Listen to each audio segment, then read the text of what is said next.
Hi there, well welcome to this video, which is the second of a rebuild of my Voodoo 6 flying wing, which, following a fairly disastrous maiden flight, broke in half. If you haven't seen the maiden flight or the first of these videos, have a look in the description below and there'll be a couple of links. Now, during the maiden flight, crashed, broke in half, tail booms came off, but we're going to rebuild this and we're going to get it back in the air and see how it flies.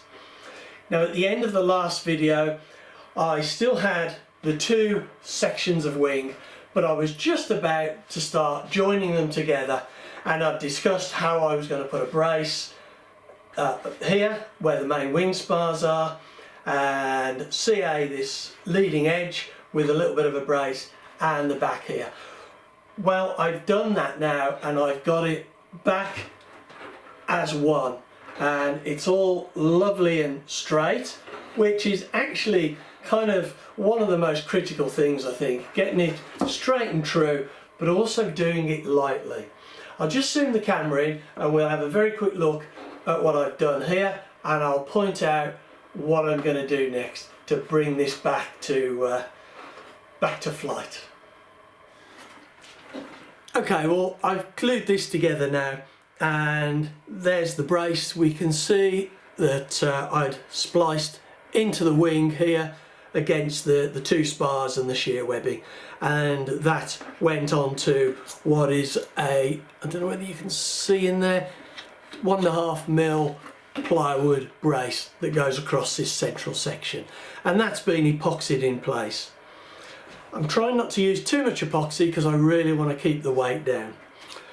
Where this was broken here, I put in an extra joiner here that goes all the way through to there and through to where this rib here finishes. So that should brace that probably better than it was originally. And I CA'd this front leading edge here, and I've put in, just get the angle of that right, I've put in a corner brace there. I've epoxied that in and also put a brace across the top here which goes onto that.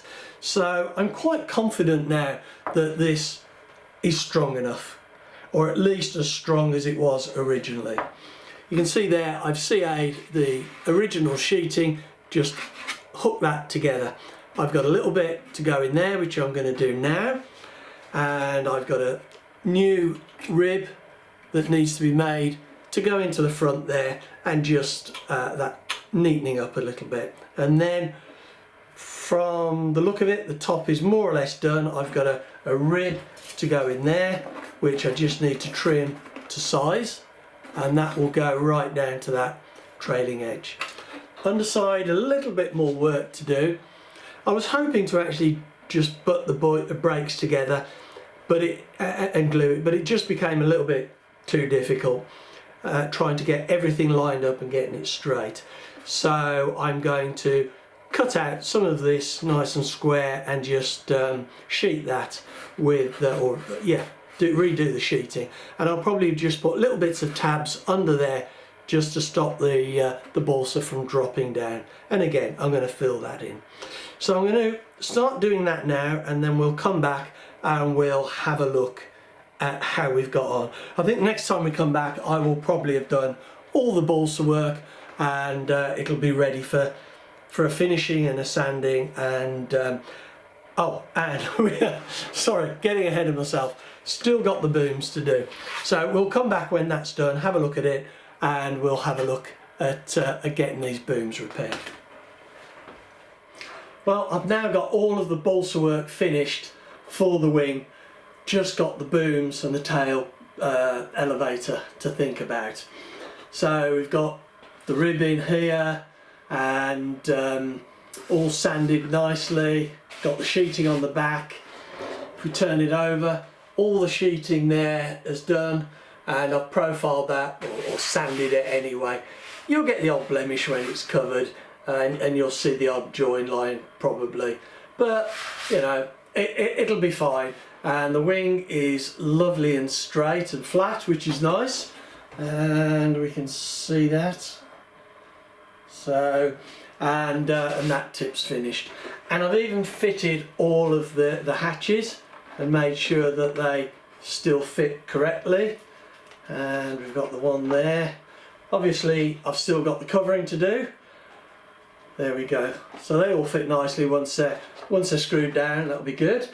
And I've put in a captive nut there just to hold that down, because we lost it when we put in this brace. I've just CA'd that down. Now the next job is to take a look at the booms, and I've got a few ideas of how I'm going to do that. So I'll move the camera around and we'll have a look. Right, well, let's get these tail booms fixed. Last bit of getting this ready before we can actually start kitting it out. Now these tail booms are 1.5 or 1/16 plywood, so they're not particularly strong, but they are fairly light, and I guess the designer was trying to balance the weight sticking out the back here with the strength, and this is what they came up with. We could have done them in 3mm ply, but it's going to add quite a lot of weight out the back here and to the overall build. And I suspect these would be fine unless you dive vertically onto a hard surface from 50 metres, which seems to have happened recently. Now, the way I'm going to fix them is that these are quite raggedy joints, and not all the bits are there. I did lose some bits, but what we can do is we can push these together with what bits we've got. So that now forms a fairly good join. So those, there we go, that's got all the bits meshed together, the bits of the brake. It's not perfect, there's little bits sticking out a little bit, and like I said, there's bits missing, but that essentially has got that in the right location. And we can check it's right because the top of this boom was a straight line, which it is now.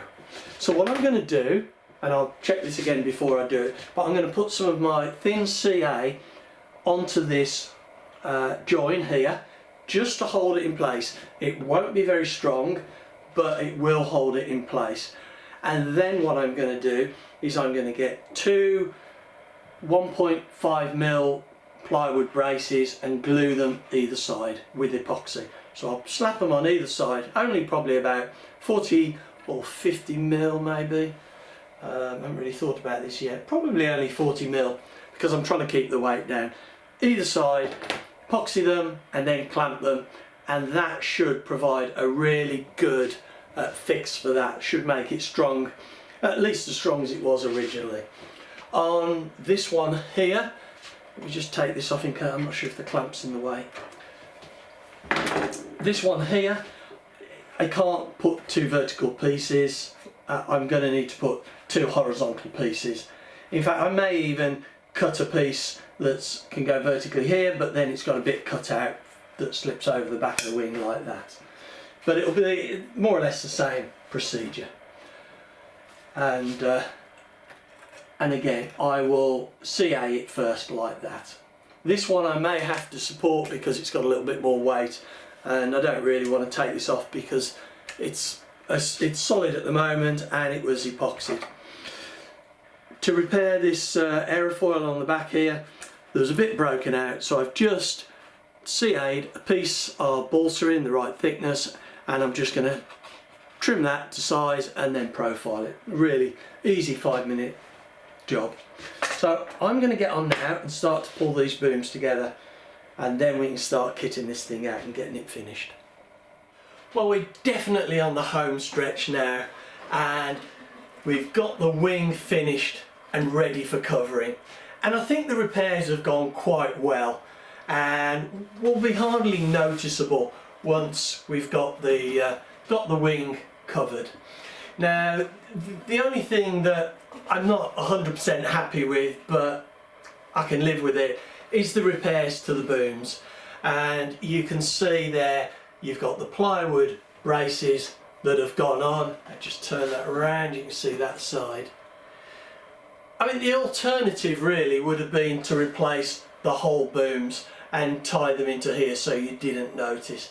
But I really didn't want to use all that 1.5mm 116 ply when they could be repaired. It just seemed wasteful, and I mean, it's not that expensive, but I thought it better to repair them, because you never know, it might take another dive. So that's finished now. It's still a little bit sticky around the front here because I've just fuel proofed around in the engine bay because of all the works I've done, and I think fuel proofing is really important to do. And I've even done the repair to the aerofoil on the back. I said I didn't want to remove this from the boom, but it became just a lot more practical to take that off, and it'll be easy enough to put back on. I've also stripped and cleaned the engine, and that looks lovely. It's come up quite nice. I can't see any damage. Took the head off, took the back plate off, took the carb off, flushed it through with methanol and washed all the components, and I think that'll be okay. So I probably will put it in the test stand and just give it a run before I fit it to the airframe. And what I'm going to do this afternoon, once this epoxy has set for the fuel proofing, I've used epoxy thinned down with a little bit of 95% ethanol just to get it to flow. Once that's set, I'm going to be doing the covering, and I knew there was a good reason I kept all these scraps of covering film that seemed just so small to be a waste of time to keep, but they'll do nicely for some of these little bits on the wing. So I'm going to get on that now, or in a minute when that's set, and start covering this, and we'll have a quick look back once we've got it covered and everything installed, and then we're ready to see if it flies. It better do after this. Accident? What accident? Don't know what you're talking about. Well, I've got it finished now, and I'm really quite happy with the way it's turned out. It's engine's on, I've had that running, and it runs really sweet, and I've balanced it. The CG is fine. It didn't need any extra weight, tail or nose. Just move the battery a little bit just to get it spot on, and you can't really see that it's been repaired, which is how it should be. If you remember, that was the wing that I've or the wingtip that I've rebuilt. So that's great, and I can't wait to get this back in the air and have another go at flying it. But I thought I should show it now, just in case we have another little bit of a mishap. It's interesting because I was reading the build article that comes with the plans, and in that it says that when you're flying this, it goes exactly where you put it, and that kind of puts the onus on me really, because I really put it down. So anyway, as far as the weight, I've just weighed it, and it is 80 grams. Yeah, 80 grams heavier. So that's just under 3 ounces. So that's about 2.8 ounces. So that's not bad actually. I was slightly nervous weighing it because you never know. You know, I've added in bits of balsa, I've refuel proofed it, used bits of epoxy. So I think 80 grams is a pretty good outcome. Okay, you don't want any extra weight really, but considering it had actually snapped in half, I think that's pretty good. So anyway, I hope you've enjoyed this rebuild series, and hopefully there will be another maiden flight coming up soon that you can enjoy as well, but we'll have to wait and see how we get on. Oh, and just one final point, I've adjusted all of the throws, and I've dumbed those down a little bit, and I've got some reduced rates, added some quite good expo in, quite a good degree of expo, and And I've altered the horns as well. So I've extended this horn only just a little bit, and I've moved this down on the arm on the servo. So now I'm getting maximum sensitivity, but if I want to increase the throws when I get used to it, or because I don't like it on the maiden flight, then I'm going to need to adjust these again. But that gives me maximum sensitivity now. I was almost there before, but I'd left a little bit of room to increase the throws. Anyway, we'll see how this goes, and thanks very much for watching. Hope you've enjoyed it.